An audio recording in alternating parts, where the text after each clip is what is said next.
Channel. आज के इस वीडियो में हम 12th standard new syllabus Maharashtra board subject economics का chapter number 9 money market and capital market in India start करने वाले हैं। जिसने भी चैप्टर नंबर 8 नहीं देखा है एक्सप्लेनेशन की वीडियो, वो प्लीज़ देख लेना। चैप्टर नंबर 8 का जो मैंने एक्सप्लेनेशन दिया है बहुत ज़्यादा इजी लैंग्वेज में दिया है। चैप्टर 8 आप अगर एक्सप्लेनेशन देखेंगे वीडियोस का बहुत इजी वे में आपको समझ में आ जाएगा। लिंक मैंने नीचे डिस्क्रिप्शन बॉक्स में दे दिया है। और आप लोग लाइव टेस्ट जिसने भी नहीं देखा है उसकी रिकॉर्डेड वीडियोस हैं, लिंक आपको नीचे डिस्क्रिप्शन बॉक्स में मिल जाएगा, आप देख लेना और प्रिपरेशन कर लेना अपने एमसीक्यूज़ की। तो आज हम इस वीडियो में money market and capital market जो चैप्टर नंबर 9 है वो स्टार्ट करेंगे। ये पार्ट 1 वीडियो है और आप मुझे इंस्टाग्राम पर फॉलो कर सकते हैं और इंस्टाग्राम पर फॉलो करके आप मुझसे अपने जो क्वेश्चन क्वेरीज हैं रिलेटेड टू इकोनॉमिक्स और जो भी अदर सब्जेक्ट्स हैं इंग्लिश उसके बारे में पूछ सकते हैं। ठीक है, तो आप मुझे इंस्टाग्राम पर फॉलो कर लेना, लिंक नीचे डिस्क्रिप्शन में मिल जाएगा। और वीडियो अगर अच्छा लगता है तो वीडियो को ज़रूर लाइक करना, शेयर करना अपने फ्रेंड्स के साथ और चैनल को सब्सक्राइब करना मत भूलना और बेल नोटिफिकेशन को ऑल पर सेलेक्ट कर लेना। तो चलिए शुरू करते हैं। फर्स्ट यहाँ पर इंट्रोडक्शन के पार्ट में आपको बताया गया है कि फाइनेंस क्या है। Finance is the backbone of an economy. Finance क्या है? Ultimately backbone. बैकबोन का इम्पॉर्टेंस बहुत ज़्यादा होता है। आप देखिए, आपकी अगर बॉडी जो है वो जो पूरी की पूरी स्टैंड और पूरी जो है वो बैकबोन के थ्रू हो पाती है। बैकबोन का सपोर्ट होता है बहुत ज़्यादा। बैकबोन मतलब बहुत ज़्यादा सपोर्ट करती है हमारी बॉडी में। तो इसी तरीके से इकोनॉमी को यहाँ पर सपोर्ट कौन कर रहा है? फाइनेंस। फाइनेंस क्या है? बैकबोन है इकोनॉमी की। ठीक है, इकोनॉमी की बैकबोन क्या है? फाइनेंस है। अब फाइनेंस का एक छोटा सा हम यहाँ पर एग्जाम्पल, हाइपोथेटिकल एग्जाम्पल लेंगे। Hypothetical means unreal example. Unreal example और बहुत ज़्यादा हाइपोथेटिकल एग्जाम्पल्स दिए जाते हैं इकोनॉमिक्स के अंदर। फिर मैं आपको एक छोटा सा एग्जाम्पल देती हूँ फाइनेंस को समझाने के लिए। चलो देखो, मैं अब एक ज़ेरॉक्स शॉप ओपन करने वाली हूँ जिसमें मुझे 5 मशीन लेनी है और वो 5 मशीन का जो कुल मिलाकर अमाउंट है वो है 10 लाख रुपीज़ का। ठीक है, 10 लाख रुपीज़ का। बट मेरे पास 10 लाख रुपीज़ नहीं है, मेरे पास कितने हैं? 3 लाख रुपीज़ है और मुझे और 7 लाख रुपीज़ की जो है बहुत ज़्यादा ज़रूरत है। तो मैं क्या करूँगी? मैं क्या एफडी करूँगी बैंक में जाके। तो मुझे आफ्टर 10 ईयर्स जो है बहुत ज़्यादा 7 लाख रुपीज़ मिलेंगे। ये मैं हाइपोथेटिकल एग्जाम्पल बता रही हूँ, इसलिए एफडी के रेट ज़्यादा परसेंटेज में इंटरेस्ट में बता रही हूँ। या फिर मैं लोन लूँगी या फिर मैं अपने जो फाइनेंस को इकट्ठा करने के लिए और क्या करूँगी। तो अगर अगर मैं 10 साल तक रुकूँगी, सोचो, तो आज कीमत है 10 लाख रुपए मशीनरीज़ की और आफ्टर 10 ईयर्स वो जो मशीनरीज़ है उसकी जो 15 लाख रुपीज़ वर्थ हो जाएगी। तो क्या मैं 10 ईयर्स के बाद में अपनी शॉप ओपन कर सकती हूँ? नहीं, मैं ऐसा नहीं कर सकती हूँ। मैं वेट नहीं कर सकती हूँ एफडी का मैच्योर होने के लिए। ठीक है, एफडी मैच्योर होने का मैं वेट नहीं कर सकती हूँ। मुझे आज ही फाइनेंस को क्या करना पड़ेगा? इकट्ठा करना पड़ेगा और जितने मुझे फंड्स मुझे चाहिए हैं मुझे क्या करने पड़ेंगे? उसका मैनेजमेंट खुद ही करना पड़ेगा। मुझे वो पूरा का पूरा फाइनेंस मुझे आज ही लगाना पड़ेगा। ठीक है, तो मुझे फाइनेंस इकट्ठा करना है और आज ही करना है। तो मैं क्या करूँगी? फंड्स जो मुझे चाहिए हैं उसको स्टार्ट कर दूँगी मोबिलाइज करना। तो अब हम ये इंट्रोडक्शन का पार्ट पढ़ेंगे तो आपको इजीली समझ में आएगा। फाइनेंस बेसिकली क्या है? फाइनेंस बेसिकली है मैनेजमेंट ऑफ मनी। यहाँ पे क्या होगा? मैनेजमेंट ऑफ मनी होगा।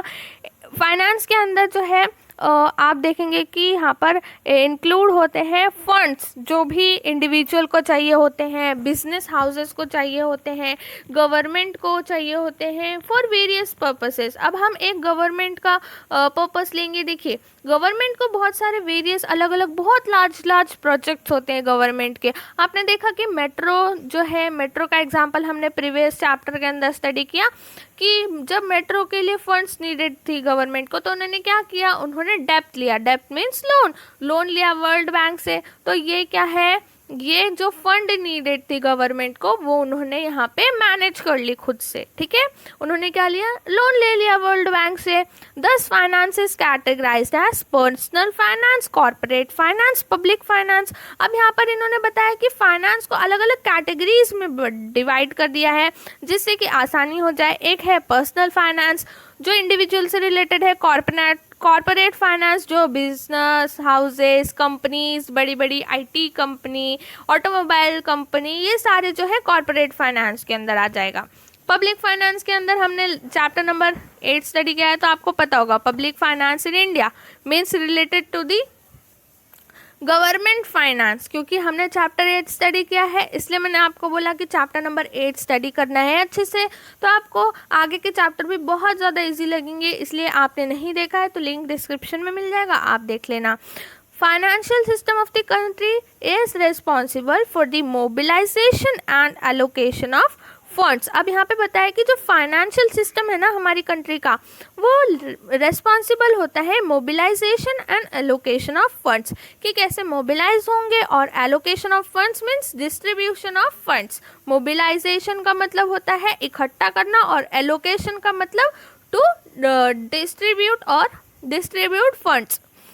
It helps in creation of wealth which is vital for economic development of the country।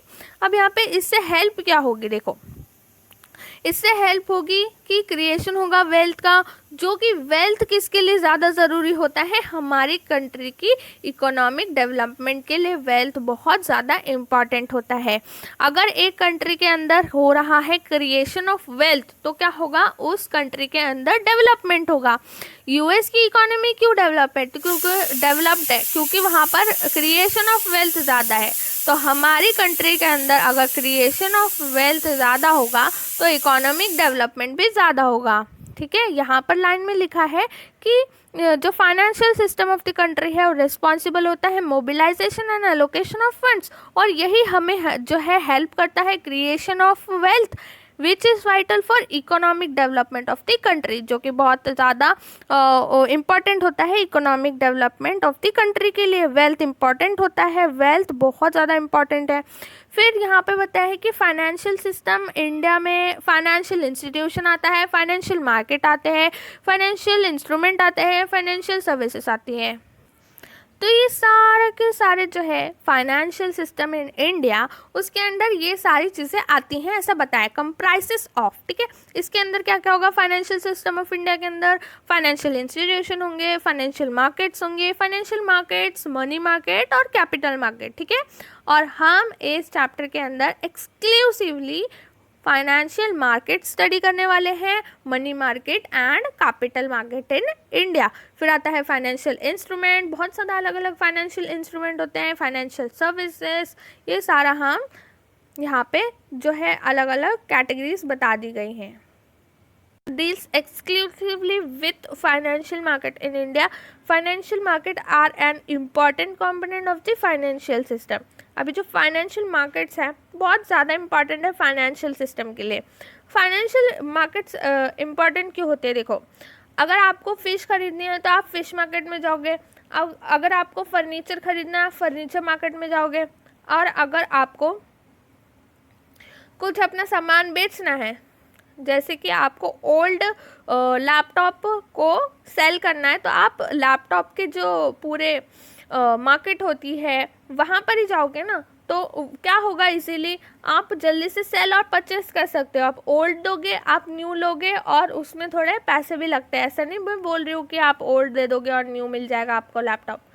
देखो तो हम पर्टिकुलरली एक एक मार्केट में जाते हैं ना, ऐसा तो नहीं करेंगे लैपटॉप लेके मच्छी मार्केट में चले जाएंगे, फिश मार्केट में चले जाएंगे और वहाँ किसी से पूछेंगे, ऐसे कोई मच्छी खरीद रहा होगा और उसको पूछेंगे कि क्या आप मेरे पास ना 8 GB रैम के साथ में SSD के साथ में मेरा लैपटॉप है और मैं उसे 2 महीने से यूज़ कर रहा हूँ, क्या आप लोगे? ऐसे नहीं होता है ना। हम एक पर्टिकुलर जो भी मार्केट है हम वहाँ जाते हैं और इजीली हमारा काम हो जाता है। ऐसे ही इस तरीके से फाइनेंशियल मार्केट है। फाइनेंशियल मार्केट के अंदर आपको financial asset sale and purchase करने हैं। फाइनेंशियल मार्केट के अंदर क्या होगा, मच्छी नहीं बिकेगी, या फिर फर्नीचर नहीं बिकेगा, एप्पल मैंगो बनाना यहाँ पर सेल और परचेस नहीं होगा। यहाँ पे ध्यान रखने की बात क्या है, फाइनेंशियल असेट, गुड्स और सर्विसेज की बात नहीं होगी, ये याद रखना है सबको, अपनी अपनी नोटबुक में अंडरलाइन करके रखना है। Financial market refers to market where sale and purchase of financial asset. यहाँ पे क्या बात हो रही है, सिर्फ और सिर्फ फाइनेंशियल असेट की बात हो रही है, सिर्फ और सिर्फ फाइनेंशियल असेट की बात हो रही है, फाइनेंशियल असेट की बात हो रही है, सब लोग ध्यान में रखेंगे। यहाँ पे सिर्फ और सिर्फ बॉन्ड सेल एंड परचेस होंगे, stock, derivatives, government securities, foreign currency etcetera. Financial market operate करती है, बैंक्स के थ्रू ऑपरेट करती है, non banking financial instrument, brokers जो बिचौलिए होते हैं, दलाल होते हैं, उसके थ्रू। ठीक है, कि अगर आपको समझो एक कंपनी में स्टॉक्स खरीदने हैं तो क्या आप ब्रोकर्स के पास जाएंगे और बोलेंगे कि हमें स्टॉक चाहिए, तो वो स्टॉक आपको बेचेंगे, तो वो ब्रोकर्स होते हैं। समझ में आया सबको। और म्यूचुअल फंड्स भी आप ब्रोकर के थ्रू परचेस कर सकते हैं, सेल एंड परचेस। और अब तो बहुत सारे ऑनलाइन प्लेटफॉर्म भी हैं जहाँ पे आप डायरेक्टली भी परचेस कर सकते हैं, लेकिन फिर भी आप उस थर्ड पार्टी ऐप के ज़रिए ही म्यूचुअल फंड्स में अपने पैसे नहीं जो है पूरे के पूरे डालते हैं म्यूचुअल फंड्स में, तो वो भी थर्ड पार्टी ऐप होता है। तो किसी ना किसी के थ्रू ही आप जो है म्यूचुअल फंड, स्टॉक, ये सब सेल एंड परचेस करते हैं। ये सब क्या है, फाइनेंशियल असेट है। हम यहाँ पर कोई भी गुड्स एंड सर्विसेज की बात नहीं कर रहे हैं, ये सब फाइनेंशियल असेट है। हम यहाँ पर फाइनेंशियल असेट की बात करेंगे। फाइनेंशियल मार्केट यहाँ पर 2 टाइप्स का बताया गया है, एक है मनी मार्केट, दूसरा है कैपिटल मार्केट। अब हम पहले यहाँ पर मनी मार्केट के बारे में पढ़ेंगे कि money market in India. Money market is a market for lending and borrowing of short term funds. अब यहाँ पे हमेशा बात याद रखो, मनी मार्केट की जब हम बात करेंगे तो यहाँ पे short term lending and borrowing होगा। मतलब शॉर्ट टर्म के लिए कोई लैंड कर रहा है, कोई उधार पे दे रहा है मनी और कोई ले रहा है मनी। ठीक है, जिसको ज़रूरत है वो लेगा और जिसको ज़रूरत नहीं है वो यहाँ आके दे देगा। ऐसे में समझाने के लिए हाइपोथेटिकल एग्जाम्पल देती रहती हूँ, लेकिन आपको इकोनॉमिक्स की लैंग्वेज में ही लिखना है। अगर आप इकोनॉमिक्स की लैंग्वेज में जैसे आपके टेक्स्ट बुक पे लिखा है ऐसा ही लिखना है, जस्ट फॉर अंडरस्टैंडिंग पर्पस। आपको याद रखने के लिए मैं एक्सप्लेनेशन ज़्यादा देती हूँ। Money market is a market for lending and borrowing of short term funds. It is a market for near money. Near money यहाँ पर शॉर्ट टर्म इंस्ट्रूमेंट्स का यूज़ होता है। शॉर्ट टर्म इंस्ट्रूमेंट जो होते हैं बहुत ज़्यादा लिक्विड होते हैं, लेस और ये लेस रिस्की होते हैं, मतलब ज़्यादा रिस्क नहीं होता है। ठीक है, इसलिए क्या होता है, जल्दी जल्दी से खरीदा और बेचा जा सकता है ये ट्रेड बिल्स को, गवर्नमेंट सिक्योरिटी और प्रॉमिसरी नोट्स को। ठीक है, ये ज़्यादा से ज़्यादा ये क्या होते हैं, बहुत ज़्यादा लिक्विड होते हैं कि हाँ भाई किसी ने भी प्रॉमिसरी नोट दिया और उसको जल्दी से पैसे मिल गए, तो ये लेस रिस्की होते हैं, हाईली लिक्विड होते हैं, easily marketable with a maturity period of 1 year और लेस देन 1 ईयर। अब ये याद रखना है कि मनी मार्केट के अंदर जो भी लेंडिंग बोरोविंग होती है, नियर मनी और शॉर्ट टर्म इंस्ट्रूमेंट यूज़ होते हैं, इसके अंदर हाईली लिक्विड होते हैं, लेस रिस्की होते हैं। और पीरियड ऑफ मैच्योरिटी इसका क्या होता है, पीरियड ऑफ मैच्योरिटी इसका लेस देन 1 ईयर होता है और 1 ईयर होता है। और आप देखेंगे कि नियर मनी एक होता है कॉल मनी। ठीक है, ये कॉल मनी क्या होता है, ये सिर्फ और सिर्फ 1 डे के लिए होता है, जो बैंक्स एक दूसरे से देती रहती है। तो ये हो गया 1 दिन का, और एक होता है 14 डेज़ का, और एक होता है 3 मंथ्स वगैरह का, और एक 364 डेज़ का भी होता है। तो ये सारा जो है लेस देन 1 ईयर के अंदर ही लेंडिंग और बोरोविंग यहाँ पर चलता रहता है। अब हम देखेंगे कि स्ट्रक्चर ऑफ मनी मार्केट कैसा है इंडिया के अंदर। अब यहाँ पे जो स्ट्रक्चर ऑफ मनी मार्केट है वो डाइकोटोमस नेचर में है। डाइकोटोमस नेचर मीन्स यहाँ पर 2 आपको सेक्टर मिल जाएंगे मनी मार्केट इन इंडिया के अंदर। 2 सेक्टर मिलेंगे, एक है ऑर्गेनाइज्ड सेक्टर और दूसरा है अनऑर्गेनाइज्ड सेक्टर। ठीक है, ऑर्गेनाइज्ड सेक्टर के अंदर क्या क्या आता है, रिजर्व बैंक ऑफ इंडिया। आपने देखा होगा आरबीआई की गाइडलाइंस बहुत ज़्यादा आती रहती हैं। अगर आपने न्यूज़पेपर देखा होगा तो रिजर्व बैंक ऑफ इंडिया की क्वार्टरली जो है बहुत ज़्यादा आती हैं उनकी गाइडलाइंस, जिसमें रेपो रेट के बारे में होता है, रिजर्व रेपो रेट के बारे में होता है, ओपन मार्केट ऑपरेशन, ये सारे इंस्ट्रूमेंट होते हैं आरबीआई के पास। और आरबीआई की गाइडलाइंस के जो है उससे ही जो अदर बैंक्स जो हैं जहाँ पर हमारे जो सेविंग्स अकाउंट होते हैं वो सब चलती हैं। वो बैंक्स कैसे चलती हैं, उनका समझो ये कौन है, ये आपका ये जो रिजर्व बैंक ऑफ इंडिया है ये प्रिंसिपल है, ठीक है। ये जो बोलेंगे वो ही सब करेंगे, रिजर्व बैंक ऑफ इंडिया जो बोलेंगी वो ही जो अदर कमर्शियल बैंक्स हैं वो करती हैं। फिर आते हैं यहाँ पे ऑर्गेनाइज सेक्टर के अंदर कमर्शियल बैंक्स भी आ जाती हैं, कोऑपरेटिव बैंक्स भी आ जाती हैं जो सहकारी बैंक होती है। फिर आता है डेवलपमेंट फाइनेंशियल इंस्टीट्यूशन, बहुत सारे अलग अलग डेवलपमेंट फाइनेंशियल इंस्टीट्यूशन होते हैं। Investment institution and discount and finance house of India, ये सब ऑर्गेनाइज सेक्टर के अंदर का आता है। फिर आता है एक अनऑर्गेनाइज सेक्टर, इसके अंदर इंडिजिनियस बैंकर्स होते हैं, मनी लेंडर्स होते हैं, मनी लेंडर्स मतलब साहूकार, और ये जो होता है ना इंडिजीनियस बैंकर्स ये रूरल लेवल पे होता है, ये याद रखना है सबको। और unregulated non bank financial intermediaries, ये सब हम इन डेप्थ इस चैप्टर के अंदर अच्छे से स्टडी करने जा रहे हैं, इसलिए मैं आपको शॉर्ट इंट्रोडक्शन दे रही हूँ। लेटर ऑन जो नेक्स्ट वीडियो होंगी उसके अंदर हम इन डेप्थ में स्टडी करेंगे, तो इसलिए सिर्फ और सिर्फ यहाँ पर समझने की ज़रूरत है कि अनऑर्गेनाइज सेक्टर के अंदर होता क्या है। इसलिए मैं आपको बता रही हूँ कि क्या क्या होता है, indigenous bankers, money lenders, regulated non bank financial intermediaries. अब यहाँ पर देखना ये ज़्यादा ज़रूरी है कि जो मनी मार्केट के सेंटर्स हैं इंडिया के अंदर वो कहाँ कहाँ पर है। तो आपको मालूम होना चाहिए मुंबई, दिल्ली, कोलकाता, यहाँ पर जो है जो मनी मार्केट के सेंटर्स हैं। बट जो मुंबई है वो only active money market centre है इंडिया के अंदर, with money flowing in from all parts of the country. तो एक्टिव कैपिटल कौन सा है, मुंबई। और आपको पता भी है इकोनॉमी कैपिटल कौन सा है इंडिया का, मुंबई।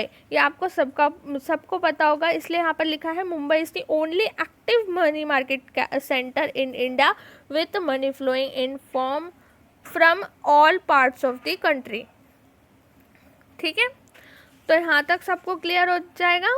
अब ये चार्ट आपको अच्छे से देखना है, ये चार्ट आपको बनाना भी है एग्जाम में अगर क्वेश्चंस आते हैं। ऑर्गेनाइज सेक्टर में कौन कौन आता है, आरबीआई, मैंने आपको बताया आरबीआई जो होता है वो एपेक्स इंस्टीट्यूशन है और वो सेंट्रल बैंक ऑफ इंडिया है। सेंट्रल बैंक ऑफ इंडिया हर एक कंट्री की होती है। अगर यूएस में आप देखेंगे तो यूएस की अपनी एक सेंट्रल बैंक ऑफ यूएसए होगी, ठीक है, उनकी खुद की सेंट्रल बैंक होगी। और हमारी सेंट्रल बैंक क्या है, आरबीआई है, और आरबीआई की गाइडलाइन के नीचे ही सारी अदर बैंक्स काम करती है। और जो आरबीआई है वो एपेक्स इंस्टीट्यूशन है। नेक्स्ट है कमर्शियल बैंक्स, फिर है cooperative banks, development financial institution, discount and finance house of India. बस जो आपको मैंने अभी पहले ऑर्गेनाइज सेक्टर में बताया, इन्होंने ये चार्ट के फॉर्म में आपको बता दिया है क्योंकि ये अट्रैक्टिव लगता है और आपको देखने में भी अच्छा लगेगा, और अगर आप बनाएंगे तो प्रेजेंटेशन के पर्पज़ से अच्छा होगा एग्जाम में। फिर है दूसरा अनऑर्गेनाइज सेक्टर, जिसके अंदर इंडिजीनियस बैंकर्स आते हैं, मनी लेंडर्स आते हैं, unregulated non bank financial intermediaries आते हैं। अब नेक्स्ट वीडियो के अंदर हम इन सभी के बारे में डिटेल में स्टडी करने वाले हैं, तो मिलेंगे हम नेक्स्ट वीडियो के अंदर और हम आरबीआई के बारे में जानेंगे। मिलते हैं नेक्स्ट वीडियो के अंदर। Thank you so much for watching.